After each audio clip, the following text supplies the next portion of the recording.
በእኔ የደረሰ በእናንተ እንዲደርስ አልፈልግም። በእኔ የደረሰ እንደ አህያ ለፍቼ እንደ አህያ ሰርቼ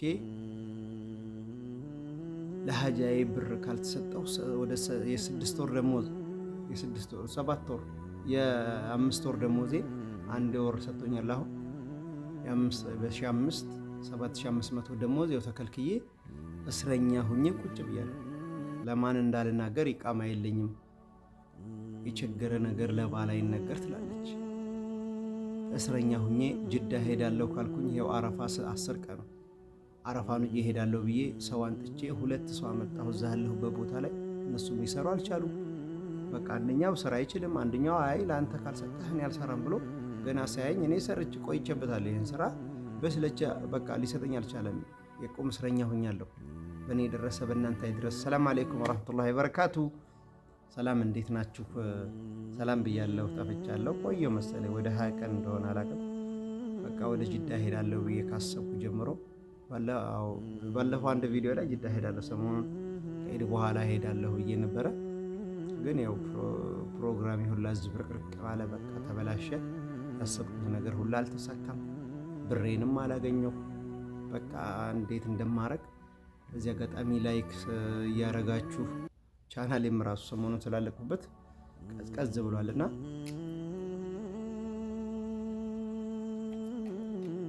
እና እዚህ ቦታ ላይ ተመጣሁ። ወደ እንግዲህ ሳውዲ አረቢያ ቆይቻለሁ። ግን እኔ እንደ አረቦች ያስጠላይ ሰው ወላሂ ሀገሬ እገባለሁ ብዬ ሳስብ አሁን ክረምት ነው። አንዳንዴ ደግሞ አገራችን እንደምታዩት ነው። አማራ ክልል ላይ እንደልባችሁ መንቀሳቀሳችሁ ነው።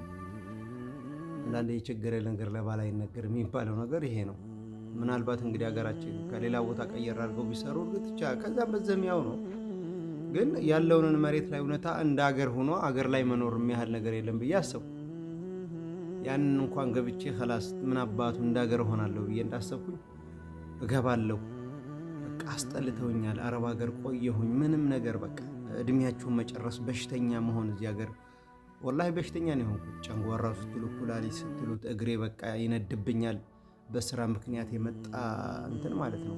በስራ ብዛት ምክንያት ይሄ ተረገዜ በቃ ይነዳል። ዝም ብሎ እሳት ነው በቃ። እስከ መቼ ድረስ ነው እንደዚሁኝ እየለፋሁ? ምንም እንግዲህ 12 ዓመት ተቀመጠ ምንም በቃ። እንደውም ሀገር ያሉት ጓደኞቼ ናቸው ከኔ በልጠው የተገኙት። አሪፍ ቤት የሚሰሩት በአካል ቆመው የኔ ቤት የዙ ተቀምጬ በቃ እንደፈለግኩት እየተሰራ አይደለም። ብሬ በዚህ እየከሰረ ነው። እና አንዳንዴ ነገራቶቹን ስታስቡት በጣም በቃ ውስብስብ ያለ ነገር ይሆንባችኋል። አገርም እንዳገቡ እንዳልተው ፈጀኝ እንዳልሆን ምን አለኝ የሚባለው ነገር እዚህ ቦታ ላይ እኔ ከመጣሁ 6 ዓመት እየሆነ ነው እዚህ ስራ ላይ። በቃ እኔ እንደዚህ አይነት ክፉ ሰው ደግሞ አይቻላቅም ወላሂ። ካሁን እሄዳለሁ ስል ብሬን ይዝብኛል። በቃ እያልኩ ያው 6 ዓመት በላሁ። 6 ዓመት የ2 ወር ይዝብኝና የ1 ወር ይሰጠኛል። የ1 ወር ይዝብኝና የ2 ወር ይሰጠኛል። በቃ እንደዛ እያደረገ ይሄው እዚህ ደረስኩ። አሁን በመጨረሻ ላይ በቃ ማለት በብራችሁ አንዳንዴ ተሳቃችሁ አታውቁም? በብራችሁ በገዛ ብራችሁ እንደዛ ሆንኩ። በገዛ ብሬ ተሳቀቅኩ ወላሂ ማለት ነው። በገዛ ደሞዝ እለፋለሁ እንትላለሁ። ብሬ ስጠይቀው አረግ ኢንሻአላህ ነው በስ የነሱ ኢንሻአላህ አልቀም አላህ ይላናቸውና ኢንሻአላህ ነው። አብሽር ኢንሻአላህ እሺ። ፋይዳ ወሩ ጊዜውን ጊዜ እየወለደው እንደዚህ ሆነ። ጊዜውን ጊዜ እየወለደው ማለት ነው። በዛ ምክንያት ጠፋሁ ነው በቃ። ስሜቴ ጥሩ ስሜት አልነበረም። ሰው እናንተ ደስተኛ ስትሆኑ ነበር አንዳንዴ ወደ ዩቲዩብም ራሱ የምትመጡት። ስሜታችሁ አንድ ሲሆን ስሜታችሁ እንትን ስትሉ ነበር። ግን ይሄው ብሬን አልሰጠኝ አለ። እሄዳለሁ እያልኩኝ በቃ ልቤም خلاص እሄዳለሁ ስላልኩኝ خلاص ስራውም ሊሰራ አልቻለም። በጣም የሚገርመው ነገር እንግዲህ 7500 ደሞዝ ማለት በወር የ5 ወር ደሞዝ በ5 7500 እና በጣም ነው የሚገርመው። እስቲ ዱዓ እንድታረጉልኝ እፈልጋለሁ። ብር አረብ ላይ አታስቀምጡ። አረቦች በጣም ቆሻሻ ሰው፣ እኔ እንደ አረብ ቆሻሻ ሰው አላየሁም። ወላሂ ማፊ ራህማ። እነሱ ጋር ብስቁ ብትጫወቱ አላህን የሚፈራ ሰው በ110% የለም ራሱ ዛሬ ሰዓት አላህን የሚፈራ። እኔ አንድ ጊዜ በጣም ሽማግሌ፣ የሚገርማችሁ በጣም ሽማግሌ ወላሂ ገትቼ ብትሆው ምንም ርሁ የሌለው ሽማግሌ ግመል ስራ አባባልና ገጠር እሄዳለሁ እንጭጫለ ነፉት ውስጥ አስገባኝ። ቅርብ ነው ብሎ ማለት ወደ 50 ኪሎ ሜትር። የአላህ እዚህ ውስጥ የሆነ ነገር በሆነ እንዴት ነው የምወጣው አልኩ። እንዴት ነው የምወጣው? ገና ስገባ ማለት ነው። ንፉት ነው የዛ ሀገር ንፉት እንደምታውቁት ነው። ቀልጣችሁ ነው የምትቀሩት። የውሃ ጥሙንም አትችሉት። በጣም ከባድ ነው። በቃ ስገባ ከበደኝ። ግመል ስራ ነው ምን አረጋለሁ ብዬ ወር ታገስኩ። ሮመዳን ሊገባ አካባቢ ነበር። ሮመዳን ሊገባ ሲል እንመጣለን እንቀርባለን። ሮመዳንን እዛ አጾምም አለኝ። እሺ ብዬ ገባሁ። ከገባሁ በኋላ ቃሉ ሊጠብቅ ነው። ፂሙን አንጀርቆ እኮ ወልሶፍ ነው የሚገኘው መስጊድ አልከሲስ አልመልዑን አልከሲስ እና ሮመዳን ደረሰ። 2 ቀን ሲቀረው እንዴት ነው እዚህ ልንጾም ነው እንዴ? እኔ እዚህ መጾም አልችልም። እዚህ ካይማ ነው፣ በየቀኑ ነው። ንፋስ እየመጣ ግንጥልጥል ያደርገዋል። በቃ ምግብ መብላት አላቅም። በዛን ጊዜ ይሁን ዛሬ አሁን ኩላሊት ጠጠር ህመምተኛ ነው። ንፉድ ውስጥ ማለት ነው። የሚበላው ምግቡ ላይ አቧራ ነው የሚገባበት። ምክንያቱም ምን ታረጉታላችሁ? ንፉድ ነው ትሰራላችሁ። ቤት ካይማ ነቀልቀል ያደርገዋል። ከዛ በኋላ ስለው አቡ ሸክለክ ልትሰራ ነው እንጂ የመጣኸው ደግሞ አንተ እዚህ ይዛ ልታማርጥ ነው እንዲ አለኝ። ትልቅ ሰው እኮ ነው ወላሂ ትልቅ ሰው ነው። ምን አፋ እዛው በቦክስ አንዴ በጥፊ ብበታ እኮ እዛ ነው የሚጨማደደው። መኪናውን ይዤ መሄድ ይችላለሁ፣ ግን ሳስበው ጥሩ አይደለም። ሰው ሀገር ላይ ነው ያለሁት። አንደኛ መኪናውን ይዤ መሄድ ይችላለሁ። አጉል ደግሞ የተለያየ ነገር መሆን ሽማግሌ ነው። ስልኩን ብቀማ ምንም እንትን የሚል ነገር የለውምና ስለዚህ አማራጭ የለኝም፣ ማስወበር አለብኝ። እስኪ خلاص አልሰራም አድርጉት ሩንግል አለኝ። ተሸሸኩና እዛው ተኛው። አላህ ሲረዳ ሌሊት መጣ። ሂዷል ብሎ ግመሎቹን ሊከፍት ማለት ነው። አይ ይሄንን ፉርሳ ማምለጥ የለብኝም፣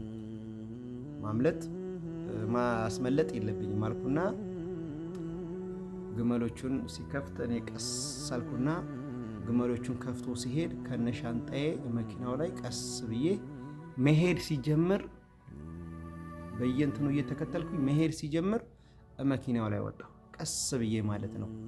ከዛ በኋላ ያንን ጫካና አስፋልቱ ላይ ሊደርስ ሲል አስቀድሜ ያው አስፋልት ሊገባ ሲል ቀዝቀዝ ያደርጋል መንገዱ ምን ስላልነበረ፣ ከዛ በኋላ ሻንጣዬን ወርውሬ እኔ ዱብ አልኩ ማለት ነው። እንደዛ ሁኜ ብሬን خلاص እንትን አልኩኝ። ብሬ መቶ በኋላ ላይ ለሰው ማቀሶ ነበረ። ለዛ ሰው ብሎ ያንን ብሬን ሰጠልኝ ማለት ነው። ሰው ያው አላህን ፈርቶ ሳይሆን ሰው ፍራቻ፣ ሰው ነው የሚፈሩት አረቦች። በቃ ስማቸው እንትን እንዳይል ለሰው ነው የሚጨነቁት ቤት ቦታና አንዳንዴ ብዙ እህቶቻችን ብሬን ተበላ አረብ ዘንድ አታስቀምጡ ብር ከኔ ተማሩና ይሄ አሁን ሊሰጠኝ አልቻለም። ወላሂ በጣም ነው የሚያሳዝነው። ጅዳ ፕሮግራም ነበረኝ። ፕሮግራም ሁላ ብልሽት ታረገው አላህ አበላሸው። ሌላ ምለው ነገር የለም እና ከኔ ተማሩ። ብራችሁ አረቦች ወደዱ ይብላችሁ፣ አረቦች ሳቁልኝ ይብላችሁ፣ አረቦች በቃ እንደዚህ ተግባባ እንደዚህ ምላስ አለ ይብላችሁ። አረብ እንደዚህ ነው የሚዘቀዝቃችሁ። ከኔ ወደ አረብ ጋር የሚግባባ ከኔ ወደ አረብ ጋር ግን አውቃለሁ እኔ አረብ ቆሻሻ እንደሆነ አውቃለሁ፣ እስቃለሁ። ሲያሳ ማለት ነው። በአንድ ቀን እንትን እንደሚለኝ ስለማቅ ነገራቶቹን እንትን እያልኩ ነበረ፣ ግን አላህ አላለም።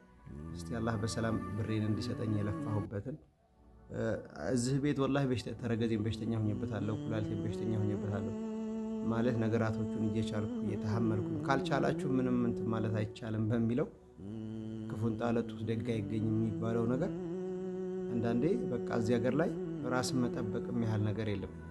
ዛሬ እናንተም ሴቶችም ወንዶችም ነገና ለማሰብ አንዳንዴ ራስን መጉዳት ምንም በቃ የዚህ ሀገር ብር ከቤት አልፈ አገር ላይ ገብቶ የተለወጠ ሰዎች ናቸው የምናውቃቸው። ለምሳሌ እንደነ ጀማል እንደነ ዳውድ አንዳንድ ዩቲዩብ የሚሰሩ ሰዎች ገብታችሁ በንግዱ ዓለም ላይ መሳተፍ አለባችሁ እና በዚህ አጋጣሚ እንድታበረታቱ ይጠይቃለሁ ኢንሻአላህ። ምክንያቱም ኢንሻአላህ በቅርብ ጊዜ ሀገሬ ገብቼ እዛው ባለኝ አቅሜ እዛ በዚህ እየተጨረጨርኩኝ ሀገሬ ላይ መስራት እፈልጋለሁ እና እንድታበረታቱኝ እጠይቃለሁኝ። ውድ ሀገሬ ልጆች ዱዓም እንድታረጉልኝ እፈልጋለሁኝ። ምክንያቱም ዱዓ ይፈርጃልና ፕሮግራም ሁላ ዝብርቅርቅ ነው ያደረገብኝ። ያው 7500 እንግዲህ ጥላችሁት እንዳትሉ ስንት ወር ለፍታችሁ በጣም ከባድ ነውና ዱዓችሁ ያስፈልገኛል ማለት እፈልጋለሁ። እወዳችኋለሁኝ። ሰላም አለይኩም ወራህመቱላህ። ኢንሻአላህ እንግዲህ ባሪፍ ነገር እንደምንገናኝ ተስፋ አደርጋለሁኝ። እወዳችኋለሁ። ሰላም አለይኩም ወራህመቱላህ ወበረካቱ። ዱዓችሁ አይለየኝ ውድ ሀገሬ ልጆች።